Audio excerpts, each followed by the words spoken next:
Home Secretary Amber Rudd has apologised in the Commons for some of the ways the so-called Windrush generation has been treated. She was referring to those who arrived from Caribbean countries between 1948 and 1971, thousands of whom were allegedly denied basic rights after being incorrectly identified as illegal immigrants. The Prime Minister has now agreed to meet representatives from Caribbean nations this week to discuss the claims, despite initially refusing. Well, as U-turns go, this one was sudden and screeching. Yesterday, newspapers were reporting Theresa May's refusal to meet with Commonwealth leaders to discuss the issues facing the so-called Windrush generation. And at 11 a.m. this morning, rather remarkably, Downing Street said Theresa May had been unaware of the request for a meeting until this morning. But by 3:30 p.m, Home Secretary Amber Rudd was eating humble pie in the Commons. Frankly, some of the way they have been treated has been wrong, has been appalling, and I am sorry. As my right honourable friend, the Prime Minister, has already made clear, there is absolutely no question about their right to remain, and I am very sorry for any confusion or anxiety felt. Rudd went on to announce the creation of a special task force to help the so-called Windrush cohort get their documents and ensure no one loses access to public services and entitlements. She pledged that cases would be resolved within 2 weeks of evidence being provided to the team, and that, crucially, all the fees for new documentation would be waived. She also said that a special website will be set up as a direct contact point for anyone going through the process.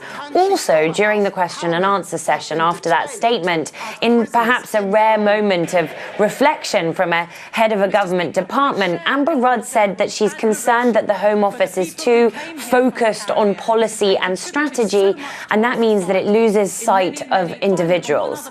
The treatment of the Windrush generation had angered MPs from across the political spectrum, many of whom have dealt with this issue among their own constituents. One MP said she knows from experience how hard it is to address these issues with the government, and she complained that often the default response of the Home Office is to immediately say no. After the government initially refused to discuss the issue with Commonwealth diplomats, the Labour MP David Lammy, who is himself the child of Windrush parents, they coordinated a letter to Theresa May signed by 140 MPs, spearheading the campaign to change the policy on these individuals. David Lammy welcomed the U-turn in Parliament today, but he also said that the damage has already been done. Can she explain how many have been deported? She suggested earlier that she would ask the High Commissioners. It is her department that has deported them. She should know the number.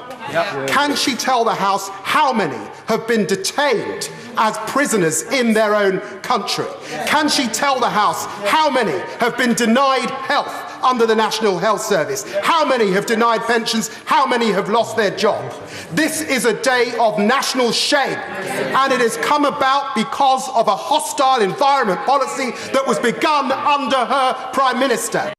Now, earlier in the day, Immigration Minister Caroline Nokes admitted in an interview that some UK citizens born in Commonwealth countries may have been deported from the UK illegally. Just a little about the people affected by this. The so-called Windrush kids were brought here as young children in the 1940s and 50s, and their parents were employed to help build post-war infrastructure here.